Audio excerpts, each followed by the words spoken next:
we did bin Laden. You don't have to do it. And by the way, they've been greatly weakened, Hamas, greatly weakened, and they should be. They should be eliminated. But you've got to be careful for using certain weapons among population centers. Just going back to Ukraine for 1 second. We have an ocean separating us. The European nations together have spent $100 billion, or maybe more than that, less than us. Why doesn't he call them and say, you got to put up your money like I did with NATO? I got them to put up hundreds of billions of dollars. The Secretary General of NATO said Trump did the most incredible job I've ever seen. They wouldn't have any. They were going out of business. We were spending almost 100% of the money was paid by us. He didn't do that. He's getting all. You got to ask these people to put up the money. We're over $100 billion more spent, and it has a bigger impact on them because of location, because we have an ocean in between. You got to ask them. As far as Israel and Hamas, Israel's the one that wants to go. He said the only one who wants to keep going is Hamas. Actually, Israel is the one, and you should let him go and let him finish the job. He doesn't want to do it. He's become like a Palestinian, but they don't like him because he's a very bad Palestinian. He's a weak one. President Biden, you have a minute. I've never heard so much foolishness. This is a guy who wants to get out of NATO. You're going to stay in NATO? He's going to pull out of NATO. The idea that we have our strength lies in our alliances as well. It may be a big ocean, but are we ever able to avoid a war in Europe, a major war in Europe? What happens if, in fact, you have Putin continue to go into NATO? We have an Article 5 agreement. Attack on one is attack on all. You want to start the nuclear war he keeps talking about, go ahead. Let Putin go in and control Ukraine and then move on to Poland and other places. See what happens then. He has no idea what the hell he's talking about. And by the way, I got 50 other nations around the world to support Ukraine, including Japan and South Korea, because they understand that this kind of dislocation has a serious threat to the whole world peace. No major war in Europe has ever been able to be contained just to Europe. President Trump, just to follow up, would you support the creation of an independent Palestinian state in order to achieve peace in the region? I'd have to see. But before we do that, the problem we have is that we spend all the money. So they kill us on trade. I made great trade deals with the European nations because if you add them up, they're about the same size economically. Their economy is about the same size as the United States. And they were no cars, they don't want anything that we have. But we're supposed to take their cars, their food, their everything, their agriculture. I changed that. But the big thing I changed is they don't want to pay. And the only reason that he can play games with NATO is because I got them to put up hundreds of billions of dollars. I said, and he's right about this, I said, no, I'm not going to support NATO if you don't pay. They asked me that question, would you guard us against Russia, at a very secret meeting of the 28 states at that time, nations at that time. And I said, no, if you don't pay, I won't do that. And you know what happened? Billions and billions of dollars came flowing in the next day and the next months. But now we're in the same position. We're paying everybody's bills. Let's turn to the issue of democracy. Former President Trump, I want to ask you about January 6, 2021. After you rallied your supporters that day, some of them stormed the Capitol to stop the constitutionally mandated counting of electoral votes. As president, you swore an oath to, quote, preserve, protect, and defend, unquote, the Constitution. What do you say to voters who believe that you violated that oath through your actions and inaction on January 6th and worry that you'll do it again? Well, I don't think too many believe that. And let me tell you about January 6th. On January 6th, we had a great border. Nobody coming through, very few. On January 6th, we were energy independent. On January 6th, we had the lowest taxes ever. We had the lowest regulations ever. On January 6th, we were respected all over the world. All over the world, we were respected. And then he comes in, and we're now laughed at. We're like a bunch of stupid people. What happened to the United States' reputation under this man's leadership is horrible, including weaponization, which I'm sure at some point you'll be talking about, where he goes after his political opponent because he can't beat him fair and square. You have 80 seconds left. My question was, what do you say to those voters who believe that you violated your constitutional oath through your actions and inaction on January 6, 2021, and worry that you'll do it again? Well, I didn't say that to anybody. I said peacefully and patriotically. And Nancy Pelosi, if you just watched the news from 2 days ago, on tape to her daughter, who's a documentary filmmaker, they say, But she's saying, oh, no, it's my responsibility. I was responsible for this. Because I offered her 10,000 soldiers or National Guard, and she turned them down. And the mayor in writing, by the way, the mayor, in writing, turned it down, the mayor of D.C. They turned it down. I offered 10,000 because I could see, I had virtually nothing to do. They asked me to go make a speech. I could see what was happening. Everybody was saying they're going to be there on January 6th. They're going to be there. And I said, you know what? There's a lot of people coming. You could feel it. You could feel it, too, and you could feel it. And I said, they ought to have some National Guard or whatever. And I offered it to her. And she now admits that she turned it down. And it was the same day she was, I don't know, she can't be very happy with her daughter because it made her into a liar. She said, I take full responsibility for January 6th. President Biden? Look, he encouraged those folks to go up on Capitol Hill, number one. I sat in the dining room off the Oval Office. He sat there for 3 hours watching, begging, being begged by his vice president and a number of his colleagues on the Republican side as well to do something, to call for a stop, to end it. Instead, they talked about these people being patriots and great patrons of America.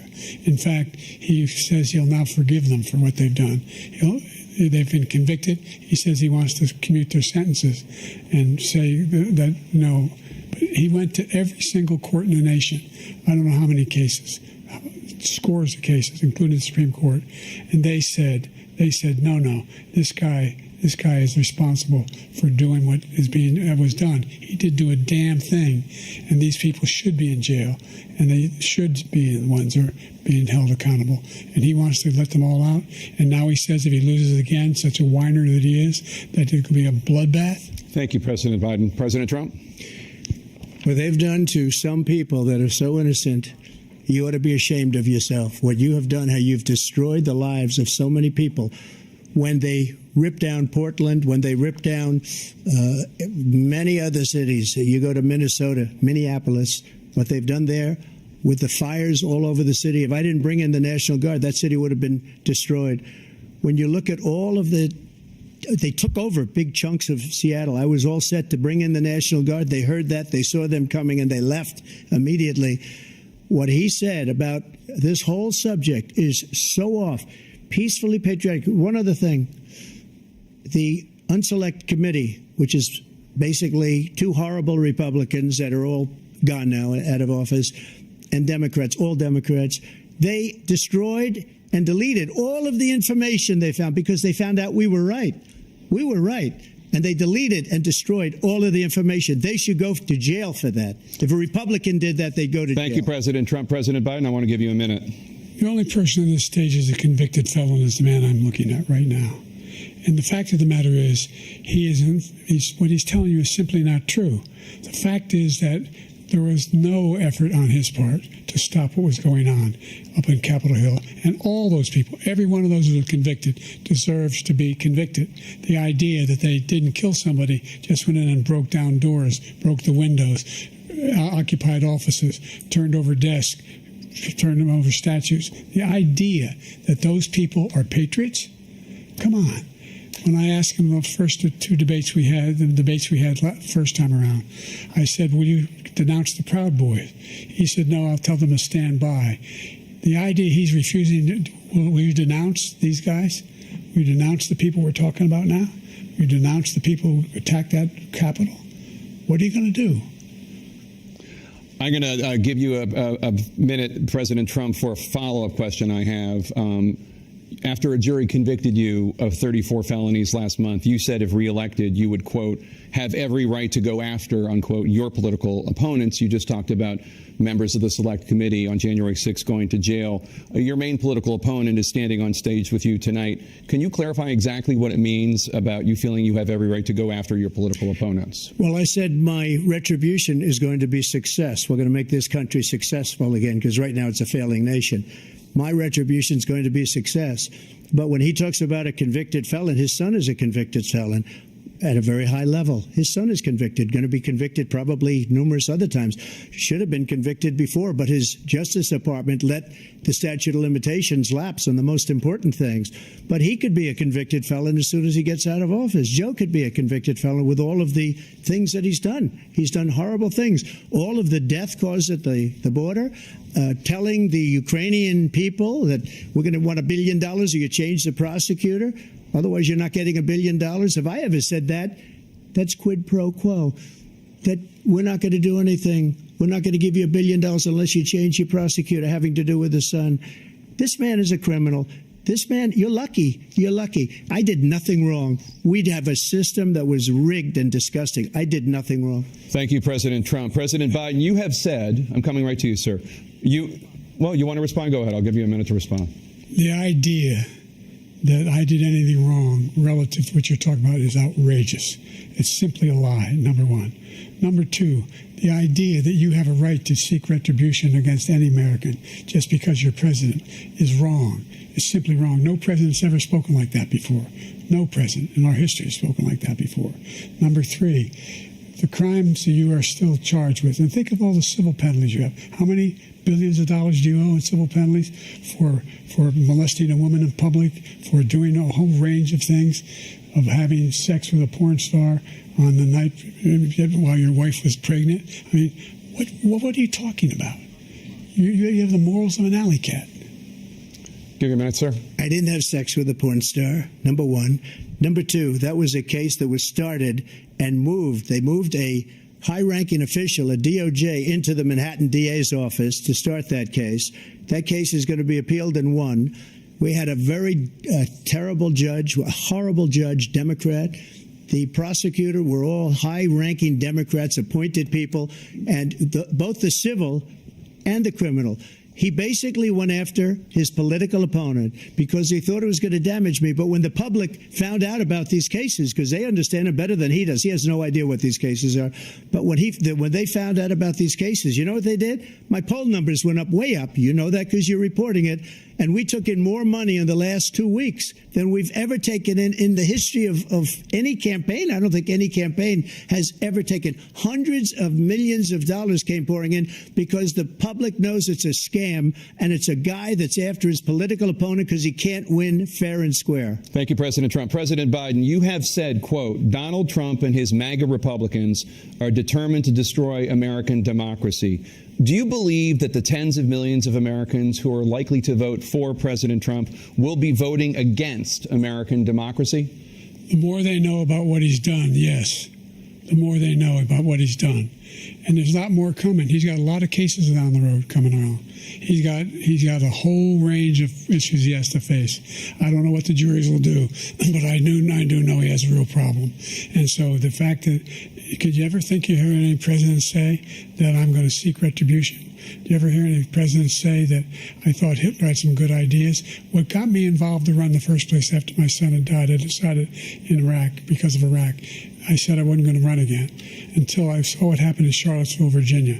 People coming out of the woods carrying swastikas on torches, and singing the same anti-Semitic bile they sang when back in Germany. And the young woman got killed. I spoke to the mother, and they asked him. They said, "What do you think of those people? The ones who got killed, the one who tried to stop it, and the ones," he said, "I think they're fine people on both sides."